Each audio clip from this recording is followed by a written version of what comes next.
pura-pura menjadi Islam hanya ingin mengetahui lemahnya orang Islam. Bahwa dulu bangsa Eropa itu pernah menyusupkan 25 orang ke dalam Islam. Mereka dimasukkan ke Islam melalui jalur perkawinan atau dengan berpura-pura menjadi mu'allaf. Tujuannya apa? Untuk mengetahui kelemahan Islam.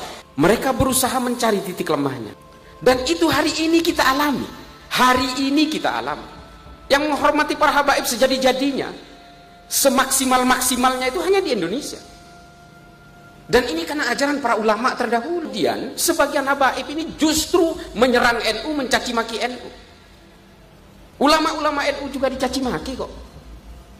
Ini kan ironis karena kepentingan-kepentingan politik barat untuk memecah belah kita. Karena kata Phil Caruso, kalau ingin menguasai Indonesia, kalau ingin betul-betul bisa ingin menguasai dan menghomogenkan seluruh Indonesia, ya memang harus menumbangkan NU. Kenapa kata Phil Caruso? Artinya apa yang disuarakan oleh ustadz-ustadz salafi hari ini di TV-TV itu dengan teroris yang ditangkap Densus 88 di penjara hari ini sama pemikirannya. Cuma ini pintu pembuka, teroris-teroris itu adalah produk akhirnya. Di tengah-tengah itu adalah proses eskalasi kognitif yang membuat mereka itu kemudian belajar tentang kebencian. Karena mereka merasa ajarannya paling orisinil, Pak, paling asli. Sehingga apa? Kita-kita yang berbeda dengan mereka ini dianggap orang yang tercemar. Ini biang perpecahan di dalam Nahdien.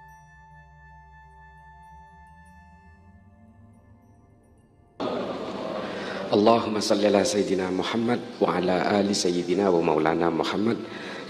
Yang saya hormati para alim, para ulama, para masyaikh, ada sebuah buku yang menceritakan ini. Ditulis oleh seorang Kristen Maronit dari Libanon, namanya Philip Hurri-Hitti. Judulnya adalah The Story of the Arabs, sejarah bangsa Arab. Dia menceritakan bahwa dulu bangsa Eropa itu pernah menyusupkan 25 orang ke dalam Islam. Mereka dimasukkan ke Islam melalui jalur perkawinan atau dengan berpura-pura menjadi mu'allaf. Tujuannya apa? Untuk mengetahui kelemahan Islam. Untuk Islam ini di mana sih kelemahannya? Supaya apa? Karena negara-negara yang menjadi target jajahan itu adalah kebetulan hampir semuanya populasinya Muslim. Termasuk Snuk Hurgronya yang kita kenal di Aceh. Kemudian mereka berusaha mencari titik lemahnya. Titik lemahnya ternyata di mana? Titik lemahnya ada di dalam kepentingan ambisi politik. Kalau umat Islam ini diperkenalkan dengan ilmu pengetahuan seperti pada eranya, pada masa kejayaannya, umat Islam ini pasti akan menguasai seluruh isi bumi ini, mulai dari geopolitik, geoekonomi dan sebagainya. Pasti akan dikuasai. Kalau ingin melemahkan umat Islam, berikan dia mimpi-mimpi politik. Lalu kemudianlah lahir gerakan-gerakan politik dengan berepisentrum di Timur Tengah. Keluar mimpi-mimpi pan-Arabisme, keluar mimpi-mimpi pan-Islamisme, yang kemudian melahirkan Hizbut Tahrir, Ikhwanul Muslimin, yang kemudian betul-betul menjebak kita ke dalam tengah pertempuran-pertempuran kebencian satu sama lain. 25 orang yang mengkonversi agamanya ini ke dalam Islam pura-pura. Saya katakan pura-pura karena Philip Hurri-Hitti juga menggunakan kata-kata tanda kutip, quote unquote. Pura-pura menjadi Islam hanya ingin mengetahui lemahnya orang Islam. Karena apa? Ternyata mereka mempelajari sejarah juga, bahwa umat Islam pernah berperang sesama umat Islam karena persoalan politik. Umat Islam membunuh umat Islam yang lain karena persoalan-persoalan politik. Ini dipelajari betul oleh mereka. Dan mungkin kalau kita yang baca Tarikh At-Tabari, Imam Suyuti, Tarikhul Khulafa, Ibnu Mas'udi, Ibnu Athir, Ibnu Kathir, dan banyak kitab tarikh selalu menceritakan tentang kemelut-kemelut awal di dalam perpolitikan di Madinah after the Prophet era, setelah pasca kenabian. Kisah awal dari konflik politik di Madinah itu terjadi ketika Nabi Muhammad wafat. Jenazahnya belum dimakamkan, baru wafat 3 hari 3 malam. Ini diceritakan dalam Tarikh At-Tabari. Dikatakan jenazahnya Kanjeng Nabi ini belum dimakamkan, ada 2 sahabat sudah mau tempur, sudah mengeluarkan pedang, sudah menghunuskan pedang, yaitu Sayyidina Umar dan Sa'ad bin Ubadah. Ini adalah perpecahan politik paling awal pasca kenabian. Dan kaum Muhajirin serta kaum Ansor yang solidnya luar biasa pada zaman Nabi, pada akhirnya terpaksa berhadapan. Yang satu berada di pihak Sa'ad bin Ubadah, yang satu berada di pihaknya Sayyidina Umar. Lalu kemudian Sayyidina Abu Bakar yang sedang merawat jenazahnya Nabi dipanggil, Abu Bakar, kamu lihat itu, Umar dan Sa'ad sudah mau berantem habis-habisan. Kaum Muhajirin pecah dengan kaum Ansor. Ini kamu harus hentikan, kalau tidak Madinah ini akan selesai di sini. Lalu kemudian Sayyidina Abu Bakar datang mendamaikan mereka, lalu kemudian berkeputusan awal di Madinah bahwa ini harus diputuskan secara aklamasi, kita ambil jalan tengah, middle pathway istilahnya kalau di dalam buku-buku sejarah orientalis. Diambil jalan tengah, diputuskan Sayyidina Abu Bakar menjadi penggantinya Nabi. Hanya karena satu clue saja, satu tanda-tanda saja bahwa Nabi pernah mengendorse, mewakilkan menjadi imam masjid kepada Sayyidina Abu Bakar ketika Nabi sedang sakit. Hanya ini tanda-tandanya. Tidak ada tanda-tanda bahwa Nabi mewariskan suksesi penggantinya siapa, apalagi soal sistem politik.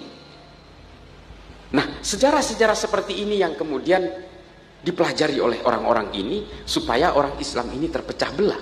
Artinya Islam ini akan terpecah belah karena persoalan-persoalan politik. Dan kita kemudian tahu, ini saya diserang habis-habisan karena mengungkapkan sejarah ini. Sayyidina Utsman juga dibunuh oleh sesama orang Islam. Kalau di dalam kitab-kitab sejarah itu dikatakan pembunuhnya adalah Muhammad bin Abu Bakar, anaknya Sayyidina Abu Bakar, yang kecewa karena tidak jadi dilantik menjadi gubernur Mesir. Ini juga saya dibantah, tapi sayangnya referensi yang dibantahkan ke saya itu justru kitab sejarah yang muncul belakangan. Karena yang lebih dulu mengatakan Muhammad bin Abu Bakar, dia kecewa karena tidak jadi dilantik menjadi gubernur Mesir, meskipun eksekutornya bukan Muhammad bin Abu Bakar, eksekutornya adalah Ahmar, orang Mesir. Memegang jenggot Sayyidina Utsman, lalu Sayyidina Utsman berkata, saya nggak percaya kamu akan membunuh saya. Anak sahabat terbaik saya akan membunuh sahabat dari bapaknya sendiri, saya nggak percaya. Tapi kemudian dilepas jenggotnya, ini menurut Tarikhul Khulafa Imam Suyuti, dilepas jenggotnya, lalu kemudian berbisik kepada Ammar, Ammar kamu selesaikan dia. Lalu ditikam Sayyidina Utsman, bersimbah darah beserta Al-Quran yang sedang dibaca. Sebrutal itu, brutal. Pembunuhan itu sungguh brutal sekali. Sesama orang Islam, Sayyidina Utsman dipersekusi, dikepung 30 hari 30 malam, bahkan Sayyidina Ali tidak sanggup menyelamatkan. Sayyidina Ali hanya bisa menyelamatkan Sayyidina Utsman yang berusaha dibiarkan kehausan, tidak disuplai air. Sayyidina Ali berhasil menyelundupkan 2 gentong air ke dalam rumahnya.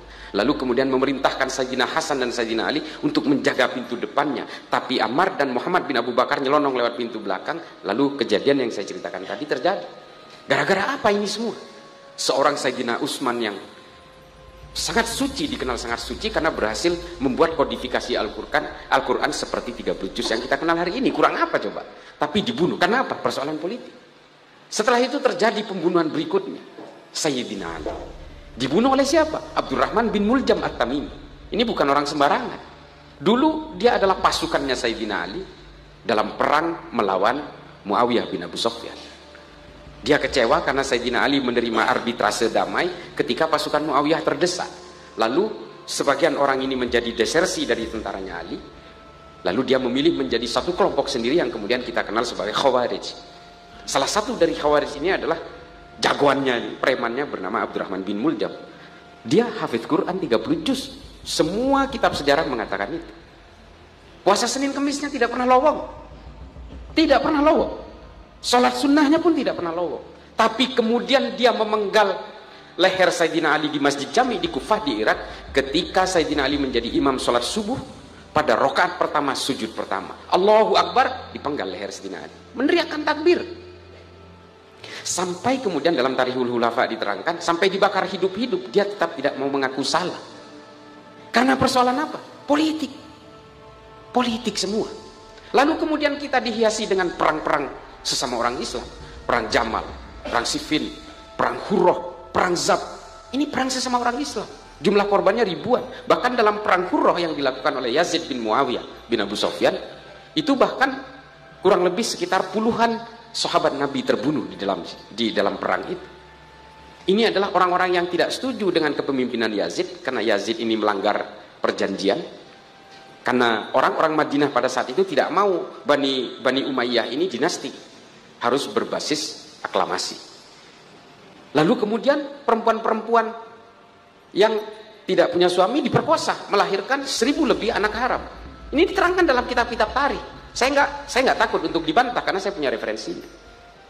Dan ini terjadi semua apa? Brutalitas ini terjadi karena apa? Kok tega gitu dalam satu keimanan? Waktu itu belum ada cabang-cabang, masih satu saja. Masih betul-betul berbasis Al-Quran dan Sunnah. Karena persoalan-persoalan politik, semuanya persoalan politik. Lalu kemudian pembunuhan-pembunuhan berikutnya terjadi. Sayyidina Hasan, Sayyidina Husain, Ibrahim, Muhammad, cicitnya Sayyidina Ali, semua dibunuh dengan secara brutal. Dan bahkan peperangan demi peperangan terjadi di Bani Umayyah, Bani Abbasiyah, sampai ke Kekaisaran Utsmani. Karena apa? Karena ambisi-ambisi politik semua. Ini kemudian dipelajari, oh kalau orang Islam ini ingin dipecah belah dan gampang dihasut, udah kasih aja mimpi-mimpi politik. Dan itu hari ini kita alami. Hari ini kita alami. Bagaimana caranya? Kita berusaha dipecah belah, kita supaya bisa menjadi seperti negara-negara Balkan. Coba bayangin itu Arab. Satu agama, satu bahasa, satu suku. Jadi negara perintil-perintil. Bahrain, Oman, Qatar. Ini kan negara kecil-kecil. Karena mereka gagal move on dari masa lalunya.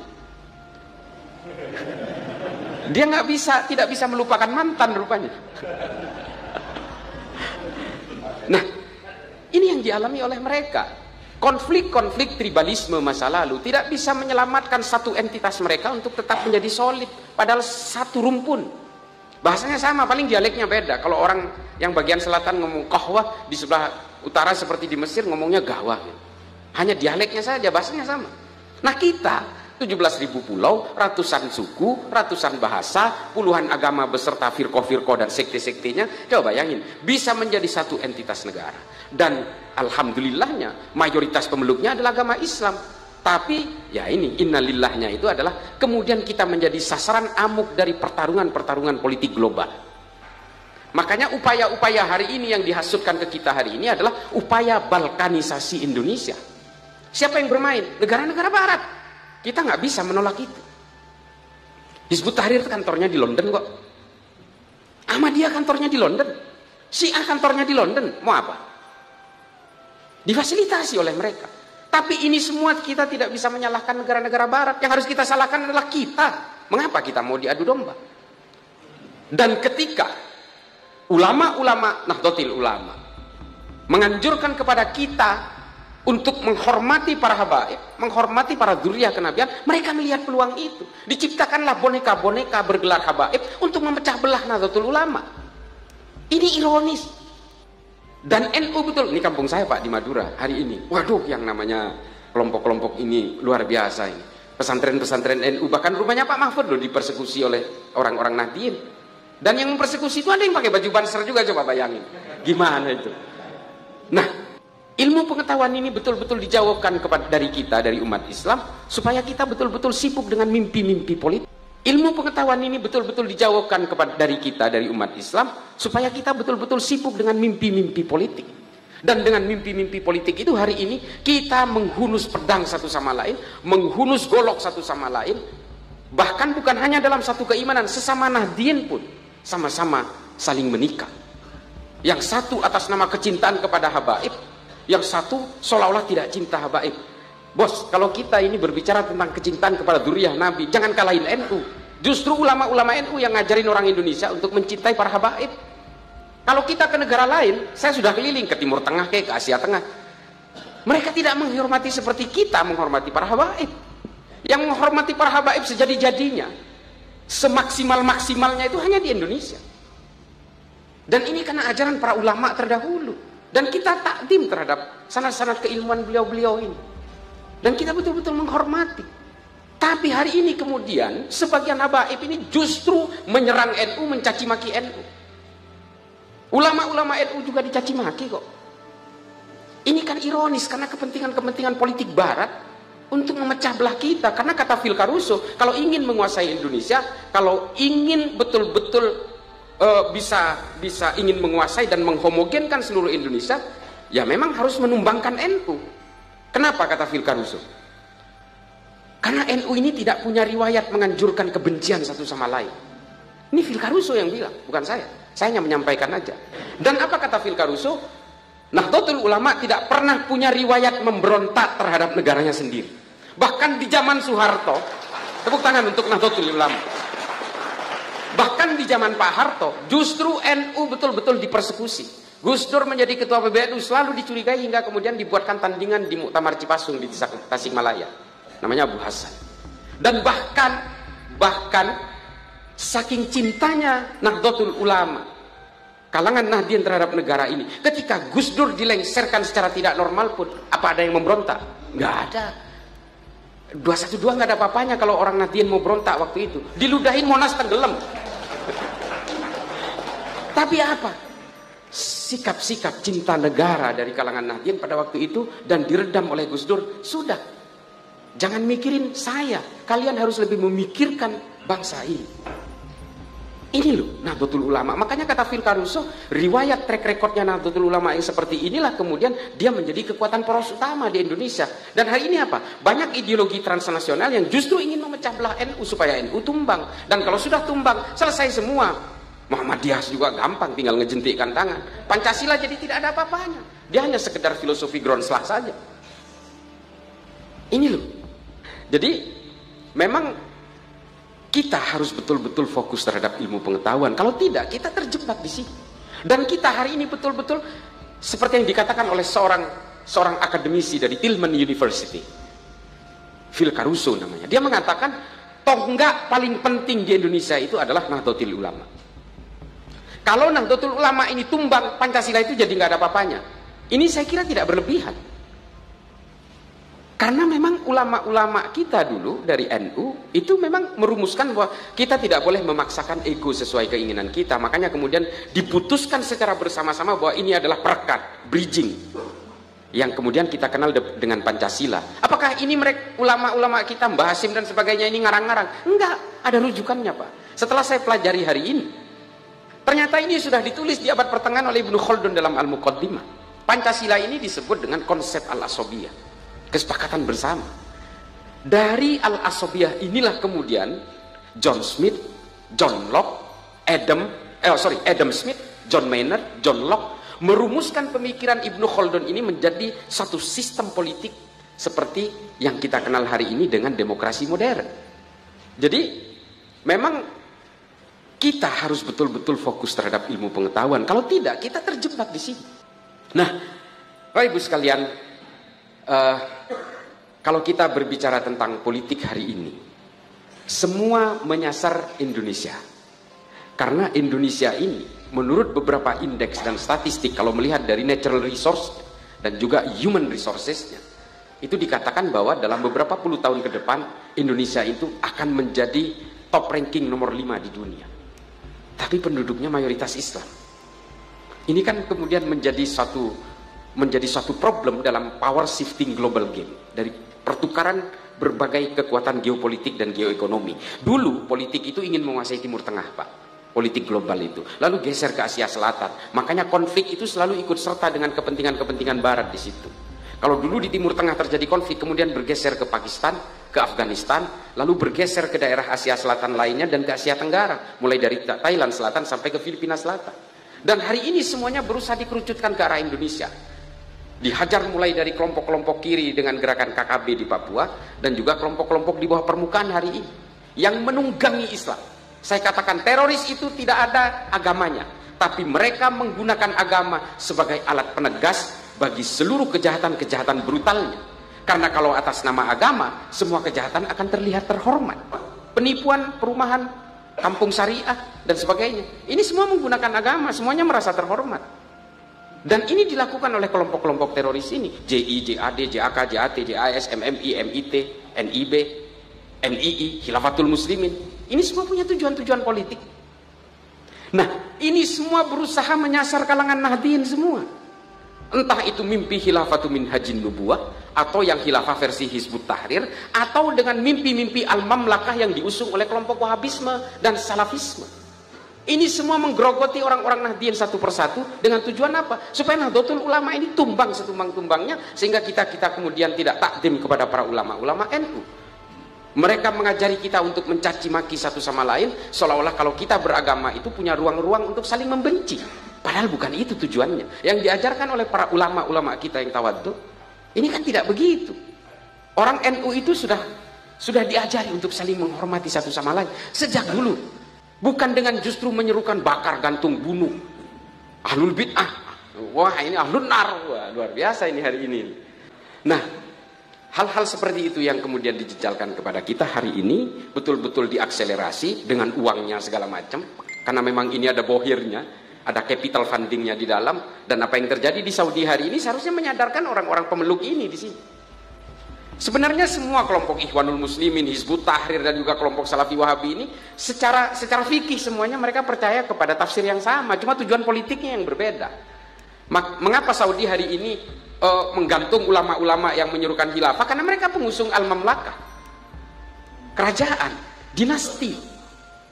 Ya tentu saja berbeda, padahal ajarannya sama. Dengan ISIS juga sama sebenarnya. Mereka punya keyakinan yang sama, mengharamkan maulid, mengharamkan tahlil, mengharamkan musik, mengharamkan rokok dan sebagainya. Sama. Artinya apa yang disuarakan oleh ustadz-ustadz salafi hari ini di TV-TV itu dengan teroris yang ditangkap Densus 88 di penjara hari ini sama pemikirannya. Cuma ini pintu pembuka, teroris-teroris itu adalah produk akhirnya. Di tengah-tengah itu adalah proses eskalasi kognitif yang membuat mereka itu kemudian belajar tentang kebencian. Karena mereka merasa ajarannya paling orisinil, Pak, paling asli. Sehingga apa? Kita-kita yang berbeda dengan mereka ini dianggap orang yang tercemar. Dari situ saja sudah membuat batasan-batasan yang berbeda. Dan konsep mereka al-wala wal-bara. Ini saya diprotes juga ini teman-teman Muhammadiyah. Gus, jangan kencang-kencang soal al-wala wal-bara. Orang Muhammadiyah masih banyak yang meyakini itu. Ya roba. Oh, yang menciptakan teroris konsep ini kok ditulis oleh Ibnu Taimiyah dalam Majmu' al-Fatawa.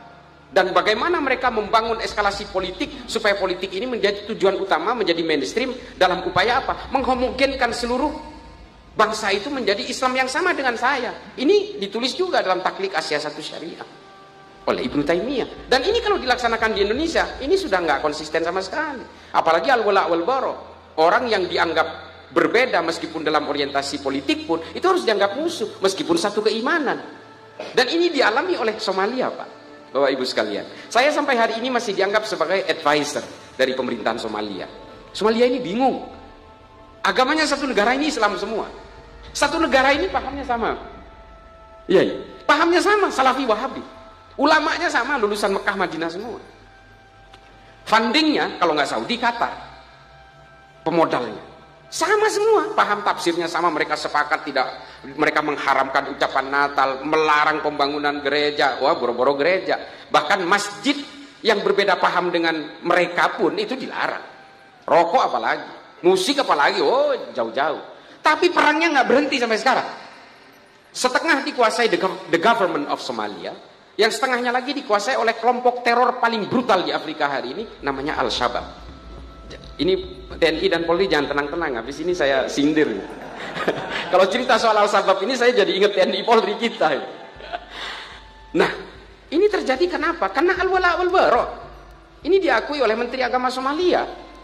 Kalau berbeda orientasi politik, meskipun tafsirnya sama, agamanya sama, madhabnya sama, manhajnya sama, ijtihadnya sama, tapi kalau berbeda orientasi politik tetap dianggap lawan. Makanya mereka perang satu sama lain sampai hari ini.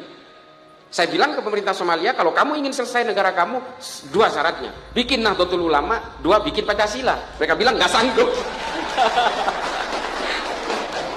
Ya mereka bilang, how? Dia bilang, you are too late. Saya bilang, Anda terlambat. Indonesian people made it already 75 years. Jadi Indonesia sudah bikin ini 75 tahun. Kalian kalau bikin hari ini terlambat. Kalian harus berhadapan dulu, perang dulu sama PKI. Nah, ini hal-hal seperti ini yang kemudian harus kita ketahui bahwa sebuah peradaban dalam satu bangsa ini harus dibangun dengan kesepakatan bersama. Dan kita harus menyadari, terutama dari kalangan Nahdien hari ini, kita harus menyadari kita menjadi sasaran tembak. Kita menjadi sasaran tembak. Sekali lagi, kita menjadi sasaran tembak. Dari berbagai pergerakan intelijen di seluruh dunia, operasi-operasi intelijen di seluruh dunia, hari ini memang ingin menyasar Nahdlatul Ulama. Kalau NU ini tumbang, semuanya akan tumbang, dan kita betul-betul menjadi negara seperti Balkan, seperti Yugoslavia, yang sudah berabad-abad menjadi satu entitas negara yang kemudian dipecah dengan politisasi identitas dan politisasi agama. Orang Serbia membantai orang Muslim di Bosnia Herzegovina, di Sarajevo. Ini mungkin bapak-bapak TNI sudah pernah ke sana. Ini politisasi identitas, sehingga akhirnya mereka terpecah belah. Serbia jadi negara sendiri, Slavia sendiri, Bosnia Herzegovina sendiri, karena persoalan-persoalan identitas. Ini jadi penyakit di antara kita hari ini. Dan kita hari ini oleh yang namanya 3 huruf ini, betul-betul Nahdien, kalangan Nahdien dipecah belah oleh kelompok ini. Kelompok 3 huruf lah. Ya, maaf, kita boleh berbeda pandangan, tapi ini biang perpecahan di dalam Nahdien. Karena sama Pak, mereka maulidan juga. Tapi yang satu kan, yang satu membela baliho sampai keluarin senjata tajam, yang satu kan enggak. Nah, kita semua sudah terpecah belah karena persoalan-persoalan ini, karena pragmatisme politik. Tapi apakah orang Islam nggak boleh berpolitik? Boleh, sangat boleh. Kata Imam Ghazali dalam Ihya Ulumuddin, dikatakan Islam dan politik itu seperti saudara kembar. Seperti saudara kembar. Artinya apa? Orang Islam harus berpolitik supaya ruang-ruang politik ini tidak keluar dari maqasid syariah. Jelas. Tapi jangan kemudian agama dan dalil-dalil ini dijadikan landasan sebagai alat penegas bahwa dirinya di-endorse oleh Tuhan untuk berkuasa.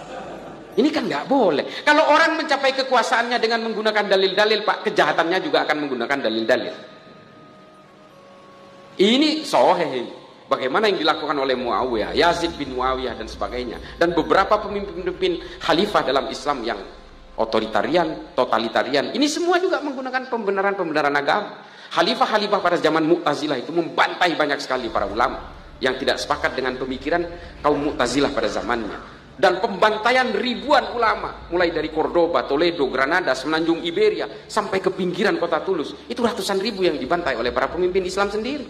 Karena apa? Karena dianggap berbeda. Dan si khalifah ini, para pemimpin ini merasa benar dengan menggunakan dalil-dalil agama. Mereka dituding sebagai bugot. Ini banyak sekali terjadi. Sampai hari ini ada sungai di Spanyol itu namanya Sungai Guadalquivir. Pernah dulu 300 ulama disalib dan dibakar hidup-hidup di situ. Sampai sekarang itu masih diziarahi oleh banyak muslim di Eropa. Karena di situ memang ulama, pemikir-pemikir Islam beserta kitab-kitabnya juga ikut dibakar. Ini bukan hanya terjadi di Islam. Kekuatan-kekuatan politik memporak-porandakan semua agama-agama. Orang Kristen terlibat perang 30 tahun di Eropa, membunuh 8 juta lebih orang Eropa. Lalu kemudian membelah Kristen menjadi Katolik dan Protestan. Kelompok-kelompok Bharatiya Janata garis keras membelah Hindu. Yang satu berubah menjadi Hindutva, yang satu menjadi Shivsena. Dan mereka berperang sesama Hindu. Karena persoalan apa? Persoalan politik. Kelompok Asin Wiratu menunggangi Buddha untuk mempersekusi orang-orang Rohingya. Karena apa? Politik. Ingin saya sampaikan ini adalah bahwa kita harus memahami bahwa politik ini bukan tujuan bagi kalangan Nahdien. Politik ini bukan tujuan. Tujuan kita adalah supaya kita betul-betul mengusung agama yang bisa menjadi rahmat bagi seluruh alam semesta. Dengan cara apa? Bawakan Islam ini dengan bangunan konstruksi kemanusiaan dan juga bangunan konstruksi kedamaian. Karena itu tujuan agama. Agama ini sungguh mustahil diciptakan oleh Allah hanya untuk saling membinasakan satu sama lain. Jangan pikir Allah itu adalah suatu zat yang brutal. Tidak. Dan jangan juga dengan beragama kita seolah-olah harus membunuh orang lain yang berbeda. Manusia akan mati dengan nasibnya sendiri-sendiri, nggak usah dibunuh kita kok. Nggak usah. Dan kita semua ini apapun agamanya, apapun sukunya, semua diciptakan oleh Tuhan yang sama. Kan kita percaya Qul huwallahu ahad kan. Orang Kristen, orang Papua, orang Amerika Selatan, mau orang suku Yucatan, Inka, Azteka, orang Arab, orang Afrika, semua diciptakan oleh Tuhan yang sama. Masa kita harus saling berperang, saling membinasakan? Sudahlah. Kita menganggap Islam paling benar, oh that's fine, harus. Saya juga begitu. Tapi kan kita tidak harus menganggap keyakinan orang lain pasti salah. Untuk mengatakan bahwa istri saya cantik, ya oke aja, ini istri saya sendiri kok. Tapi jangan kemudian menganggap istri orang lain itu jelek. Oh ngamuk suaminya. Gitu loh. Ini analogi-analogi dasar yang harus kita bawakan dari kalangan Nahdien semua, bahwa kita semua ini memang diberi amanah oleh para ulama terdahulu bahwa kita harus membawakan Ahlus Sunnah wal Jamaah sebagai usungan kita, sebagai koridor kita, supaya Islam ini tetap dalam kesejukan, dalam kemanusiaan dan kedamaian. Kita tidak boleh mencaci maki dan juga membenci orang lain yang berbeda dengan kita. Kalau tidak, kita kan tidak ada bedanya dengan mereka. Kita tetap harus menghargai perbedaan, karena perbedaan ini adalah sunnatullah. Ini adalah semua kekuasaan Allah. Ini adalah hal-hal yang harus kita pahami, bahwa dengan beragama kita mengusung amanah dari para ulama, yang betul-betul bersanad hingga kepada Rasulullah. Jangan kemudian kita menghegemoni untuk menghomogenisasi. Karena kita semua ini diciptakan berbeda-beda, bukan dalam ruang hampa. Ini semua kita diciptakan oleh Allah supaya kita betul-betul mengenal manusia lainnya. Khairun nas anfa'uhum linnas. Nabi menggunakan kata annas di situ. Bukan mukminin, bukan muslimin, bukan. Nabi menggunakan istilah manusia secara universal. Manusia yang baik adalah manusia yang berguna bagi manusia lain. That's it, simple.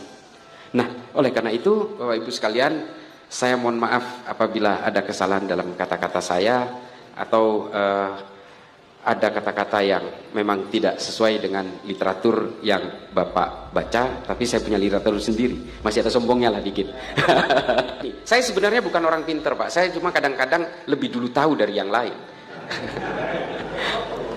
Karena saya hobi baca memang. Saya 10.000 halaman per bulan. Ini ajudan saya tahu. Di mana-mana saya selalu baca. Semua buku saya baca, Pak. Sampai ke bungkus biskuit pun saya baca. Pabriknya ini di mana? PT Nabisco ini di mana? Oh, di Ungaran ternyata. Saya tahu itu. Karena saya dari kecil memang hobi baca. Dan sampai sekarang semua buku saya baca. Mulai dari pemikiran-pemikiran kirinya Lenin, State of Revolution, sampai buku-bukunya kirinya Islam, Muhammad Kutub, Said Kutub, Abu Bakar Naji, Idarat, At-Tawahus, semua saya baca. Semua saya baca. Jahiliyatul Qarnin Islin, Malim fil Tariq, Fidilalil Quran, semua saya baca. Termasuk buku-buku dari abad pertengahan seperti Ibnu Khaldun Al-Muqaddimah, Abu Bakar Ahmad Ad-Dinawari Al-Mujalasa wa Jahirul Ilmi, termasuk tadi Irsadul Ibad. Kemudian nyinggung itu. Itu kitab klasik pertama yang saya baca dulu. Saya sudah berkeliling kemana-mana, Pak. Saya ke Afrika berkali-kali, saya ke Asia Selatan, Asia Tengah. Saya tinggal di Amerika 5,5 tahun. Makanya saya sering dikatakan saya ini liberal. Gak apa-apa, saya bodoh amat. Saya Nahdien sejati. Saya lahir dari keluarga Nahdien. Sampai hari ini saya masih Nahdien. Jadi sampai kadang-kadang kalau saya betul-betul diadili, kamu liberal, saya sampai sumpah, wallahi wan nabi saya Nahdien. Sebenarnya saya nggak mau ngeladenin, tapi ya sudahlah. Ya setidaknya saya itu dikirim ke neraka itu minimal 3 kali sehari. Udah, bayangin saya itu udah sarapan. Dikafirkan itu, waduh, udah sering sekali. Apalagi saya dituduh Syiah segala macam. Ya Allah, saya sesobek pun saya nggak pernah tahu itu ajaran Syiah itu. Saya nggak tahu itu. Saya kan ingin dipojokkan menjadi musuh bersama, sehingga saya itu tidak mempunyai ruang untuk memberikan berbagai pemikiran-pemikiran ini. Mudah-mudahan ini bisa menjadi maslahat bagi saya yang fakir ilmu ini. Akhiron, ihdinas siratal mustaqim. Wallahul muwaffiq ila aqwamit thoriq. Wassalamualaikum warahmatullahi taala wabarakatuh.